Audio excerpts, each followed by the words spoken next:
ये देखिए यहाँ पे SMPS की आईसी है, ये इसका नंबर है 63K49 है। अलग अलग नंबर से ये आईसी आती है। और यहाँ पर देखिए इसकी सप्लाई कैसे दी गई है वो भी आपको मैं बता देता हूँ, क्योंकि सप्लाई बहुत इंपॉर्टेंट है। सबसे पहले आपको सप्लाई ही देखना है। तो इसकी जो सप्लाई है इसके 5 नंबर पिन पे आती है। इसकी सप्लाई पिन 5 नंबर है। 5 नंबर से देखिए 2 हाई वैल्यू के रेजिस्टेंस लगे हैं और वो इसी ट्रैक से जुड़े हैं। ट्रांसफार्मर का प्लस पॉइंट जो PFC के लिए मैंने बताया यहीं से आया है। PFC का सप्लाई यहाँ से यहाँ जम्पर से चला गया है और इसकी सप्लाई यहाँ से 2 रेजिस्टेंस लगा करके हाई वैल्यू से इस आईसी पे गई है।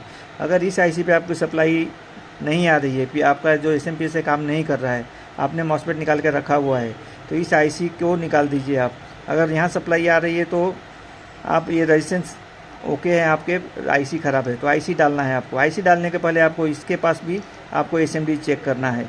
SMD में देखिए यहाँ पे एक ट्रांजिस्टर है, रेजिस्टेंस है 2-3, एक गेट के लिए रेजिस्टेंस है। ये आईसी के पूरे पिन्स के बारे में मैं आपको बता देता हूँ। इसके 1 नंबर पिन है वो ग्राउंड रहता है, 2 नंबर पिन है वो ऑटो कपलर से कनेक्ट रहता है और 3 नंबर पिन इसका जो होता है बाइसिंग के लिए रहता है, वहाँ से 100K वगैरह का रेजिस्टेंस ग्राउंड रहता है। ये वैल्यू अलग अलग सर्किट में अलग अलग हो सकता है। और अभी कुछ सर्किट्स में आईसी में इनबिल्ट रेजिस्टेंस आता है तो वहाँ पे रेजिस्टेंस नहीं लगा रहता है, लेकिन जो पुराने सर्किट है, पुराने आईसी है, उसमें ज़रूर लगता है। उसके बाद इसका 4 नंबर पिन है वो गेट कनेक्शन है। देखिए यहाँ से एक रेजिस्टेंस लगा हुआ है, इसका वैल्यू 1K के आसपास होता है और यहाँ से वो रेजिस्टेंस से गेट के देखिए रेजिस्टेंस जो लगे हैं इस पर आ जाता है वो। और उसके बाद में आपका 5 नंबर सप्लाई है, 6 नंबर इसका CS आउटपुट है। CS आउटपुट देखिए इस ट्रांजिस्टर के थ्रू ये रेजिस्टेंस लगा है 447 ओम्स का और यहाँ से एक 100K ग्राउंड हो जाता है और यही ट्रैक चला जाता है CS पिन पे। अगर ये ट्रांजिस्टर आपका ख़राब है तो इसको निकाल के आप फेंक सकते हैं, कोई प्रॉब्लम नहीं है। आपका ड्राइव आएगा और सप्लाई काम करेगी आपकी। तो ये सप्लाई का बात हो गया। फिर इसको फ्लाई बैक 5 नंबर पिन जो सप्लाई पिन है उसी पे एक फ्लाई बैक आता है जो कि सेकेंड सप्लाई होती है, आईसी को परमानेंट सप्लाई होती है। वो कैसे आती है वो देखिए। यहाँ पे देखिए एक सर्किट बना हुआ है, 2 डायोड लगे हैं और 2 रेजिस्टेंस लगे हैं। ये ट्रांसफार्मर की वाइंडिंग है।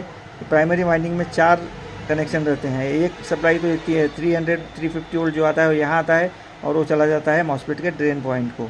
दूसरे 2 पॉइंट बचे हैं, एक ग्राउंड रहता है इसमें से और एक पॉइंट से देखिए 2 रेजिस्टेंस लगे हैं, 2 डायोड लगे हैं, यहीं पे 2 कैपेसिटर लगे हैं इलेक्ट्रोलाइटिक का। ये अलग अलग वैल्यू के रहते हैं, कभी 10 MFT, कभी 22, कभी 47, आपको अलग अलग डिज़ाइन के हिसाब से मिलेंगे। तो ये सप्लाई जब ये रेजिस्टेंस ओपन होता है तो हमारी पावर सप्लाई ब्लिंक करती है। ये सप्लाई एक सप्लाई चली जाती है SMPS के 5 नंबर पे और दूसरी PFC आईसी पे। ये देखिए यहाँ पे जंपर बना हुआ है, ये PFC आईसी पे चलाएगा। ये जब फ्लाईबैक नहीं मिलेगा तो हमारी सप्लाई ब्लिंक करती है। तो आप इसको ध्यान से देख करके रिपेयर कर सकते हैं। आज की वीडियो में इतना ही। अगले वीडियो में हम और कुछ बताएंगे। मेरे चैनल को सब्सक्राइब कीजिए, पसंद आए तो लाइक कीजिए, शेयर कीजिए। धन्यवाद।